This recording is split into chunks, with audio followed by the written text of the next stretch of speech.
Halo semuanya, perkenalkan nama saya Meliana Yulisa. Di sini saya dengan rekan saya. Anissa Triani Hermawan.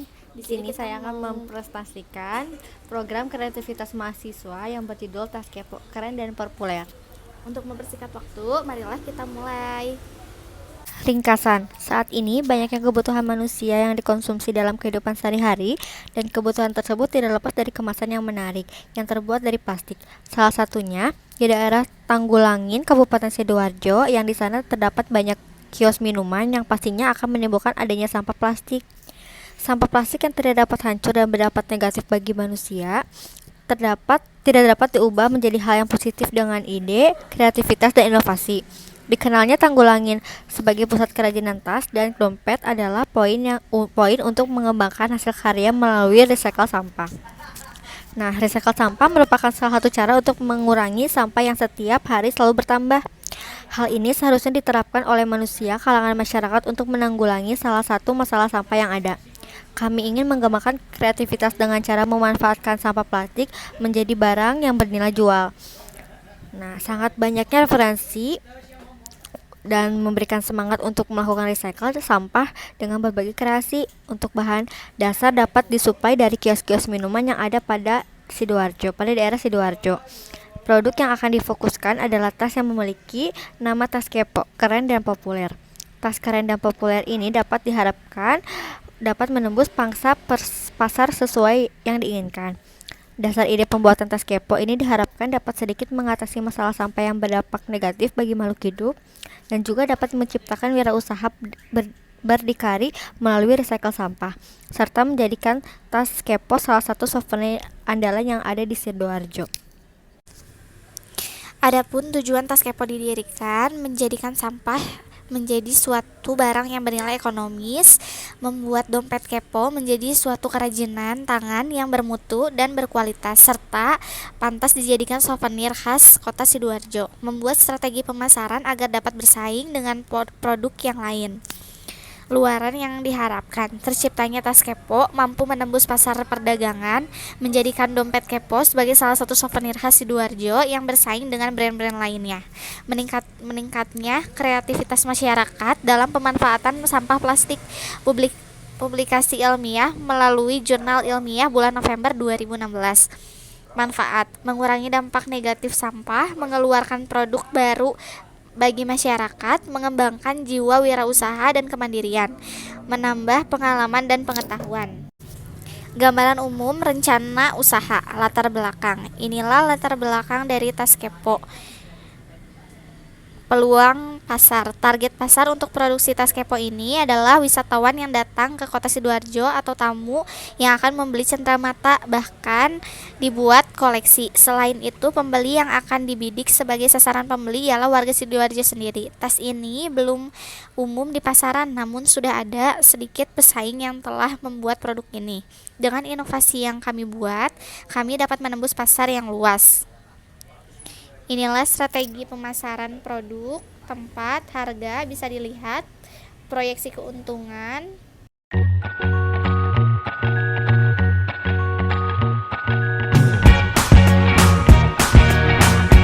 Metode pelaksanaan. Yang satu, persiapan. Dalam sebuah pelaksanaan sebuah usaha, perlu dilakukan kesepakatan antara semua anggota dan juga persiapan yang matang. Maka langkah awal yang kami lakukan untuk memulai kegiatan ini adalah berdiskusi dengan semua anggota untuk menentukan kesepakatan.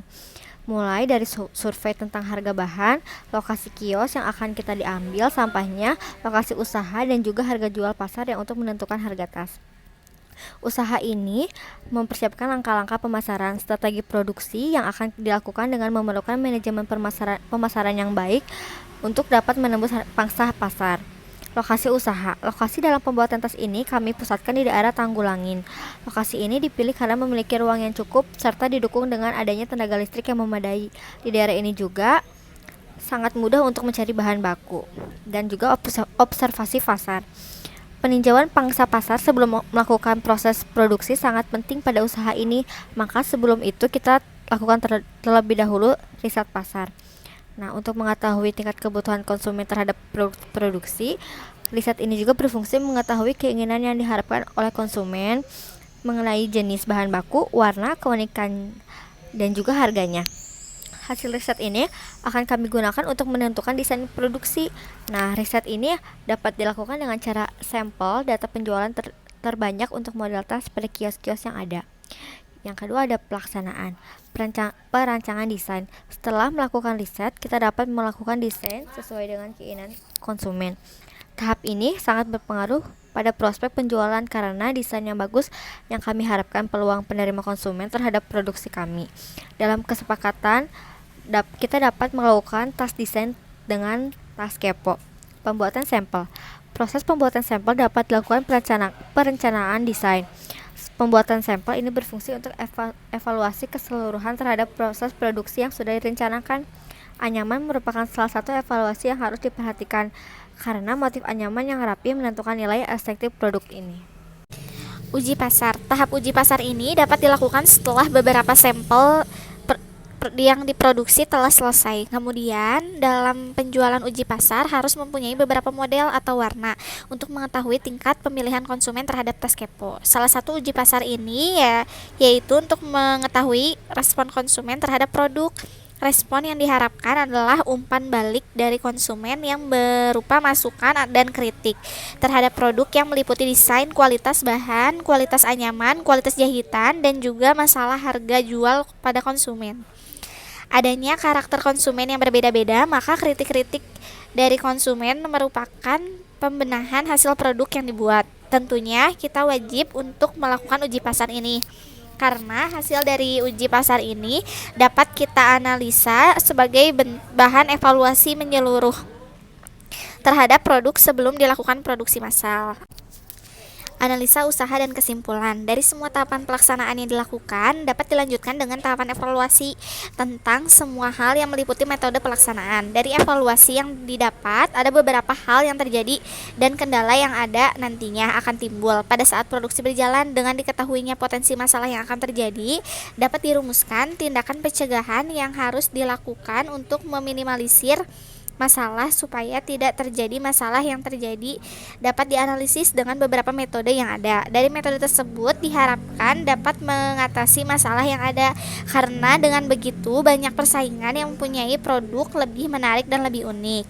Dari tantangan inilah kami akan mengembangkan ide-ide kreatif serta inovatif yang akan mengubah barang bekas menjadi uang kas, menjadikan wirausaha berdikari yang peduli dengan lingkungan bersih dan bermanfaat dan pemanfaatan recycle sampah dalam jiwa teknis industri. Sekian presentasi dari kami. Maaf bila ada salah-salah kata. Terima kasih.